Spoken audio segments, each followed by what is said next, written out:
Karl Marx की बात करें तो समाजशास्त्र के क्षेत्र में इनको सबसे ज्यादा याद किया जाता है, और इसीलिए नहीं कि इन्होंने अपनी पूंजीवाद के संबंध में, कैपिटलिस्ट के संबंध में अपनी विचारधाराएं दी, मात्र इसीलिए नहीं, लेकिन वास्तव में समाजशास्त्र की जो ये यात्रा है उसमें कार्ल मार्क्स ने मील का पत्थर साबित हुए थे।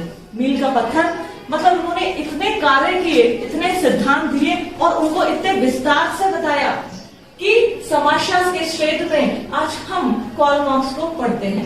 आज एक कार्ल मार्क्स का सिद्धांत मैं आप लोगों को पढ़ाऊंगी।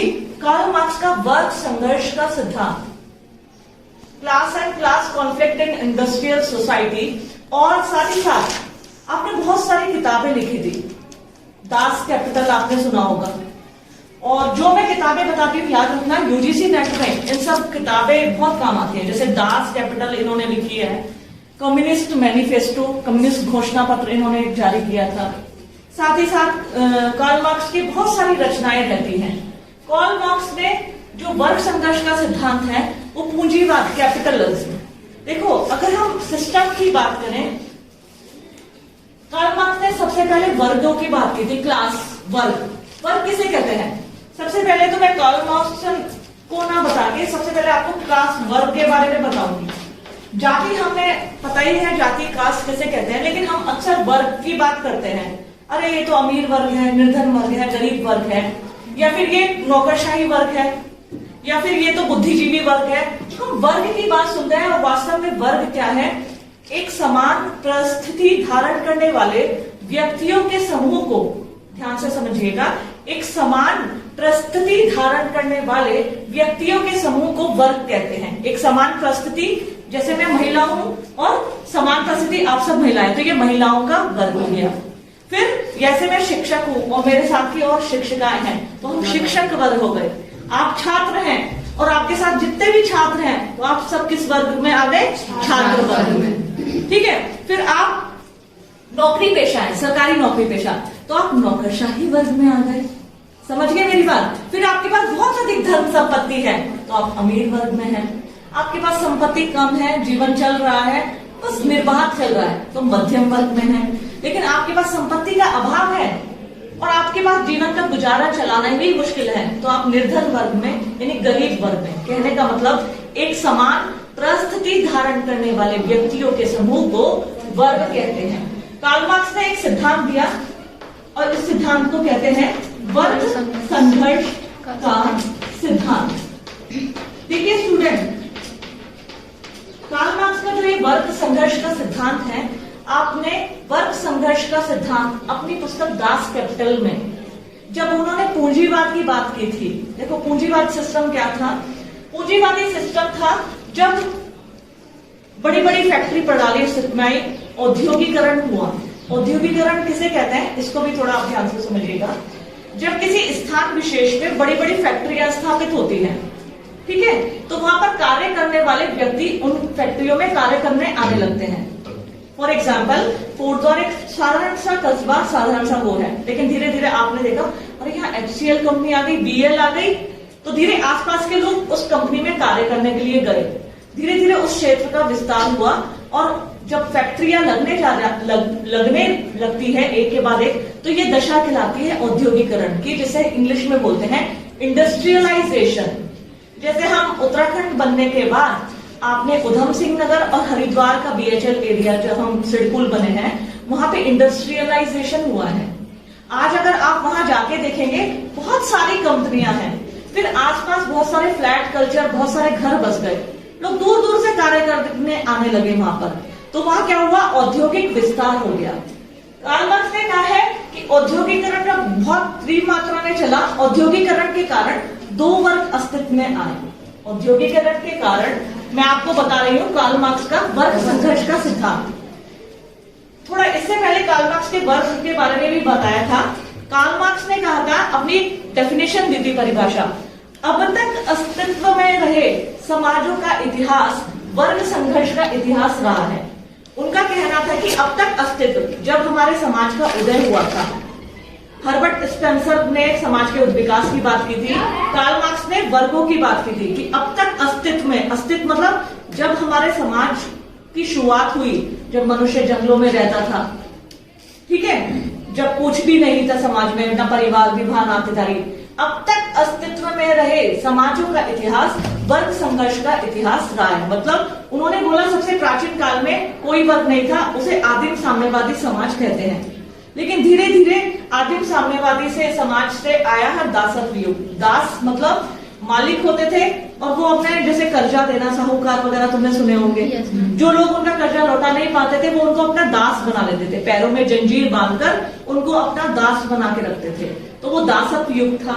जब दास प्रथा का अंत हुआ तब एक नवीन युग अस्तित्व में आया, जमींदारी सामंतवादी, ठीक है। उसमें जमींदार, बड़े बड़े जमींदार होते थे और जो भूमि किराए पर जोतने के लिए देते थे वो भूमिहीन या कृषक मजदूर वर्ग होते थे। जमींदार उनका शोषण करते थे कि जैसे उन्होंने अपनी किराए पे जमीन दे दी और बारिश नहीं हुई या फिर बाढ़ आ गई, उनकी जमीन पे उपज नहीं हुई, लेकिन जमींदार को अपनी उससे कोई मतलब नहीं था, उसे अपनी जमीन का किराया चाहिए था, फिर वो उसका बचा कुचा घर, बची उची संपत्ति लेकर अपने पास। तो ये जमींदारी प्रथा थी।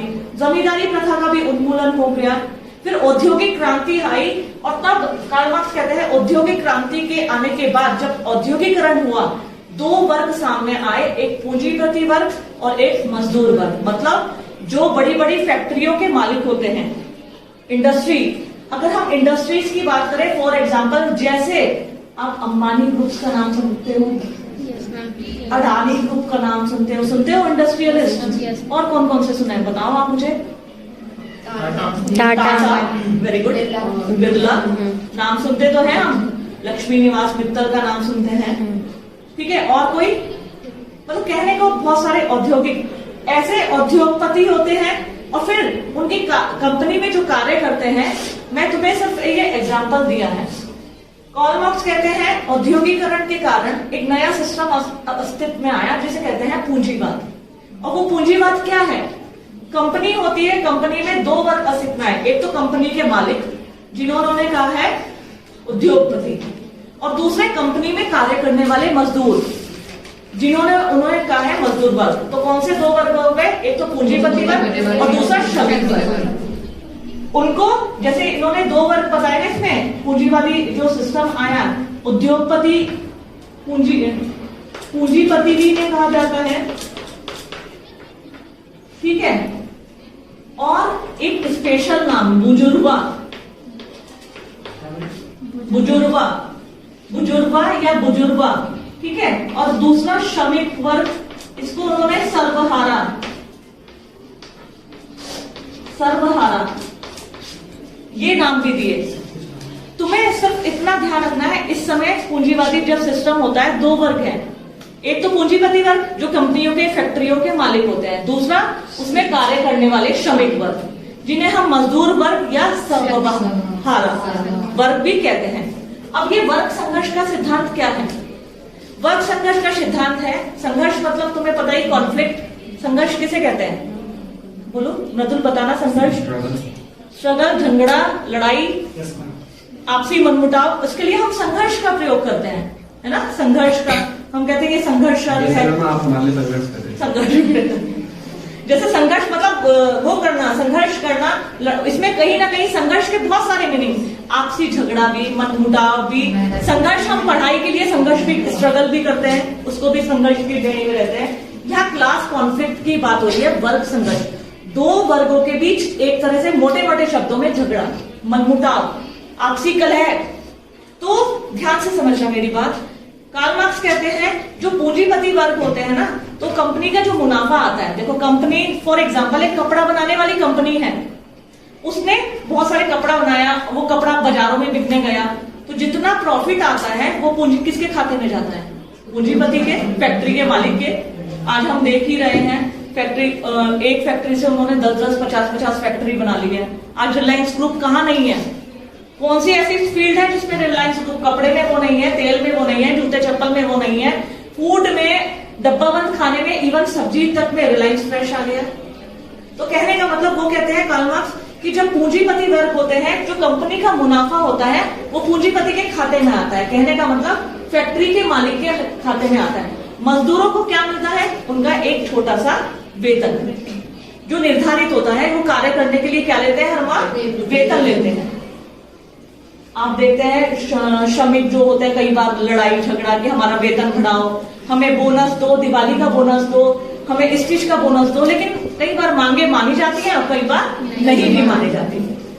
तो कार्ल मार्क्स कहते हैं पूंजीपति जो कंपनी का मुनाफा कमाते हैं वो दिन पर दिन अमीर होते जाते हैं, लेकिन श्रमिक वर्ग अपने छोटे वेतन से अपने परिवार और परिवार का भरण पोषण करने में भी असमर्थ होते हैं। तो उनके बीच की खाई, किसकी? पूंजीपति और श्रमिकों के बीच की जो खाई होती है ना, वो घटने के बजाय चौड़ी होती जाती है, क्योंकि श्रमिक दिन पर दिन गरीब हो रहा है और पूंजीपति दिन पर दिन अमीर हो रहा है।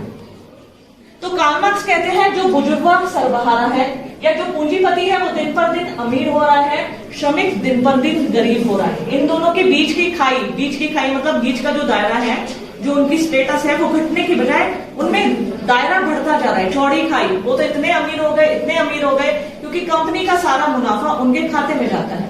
लेकिन श्रमिक, आज माँ बीमार है, जो सैलरी आई बच्चों की फीस में चली गई, वो अपने परिवार का गुजारा भी चला नहीं पा रहे हैं। तो ऐसे में वर्ग संघर्ष की स्थिति जन्म होती है।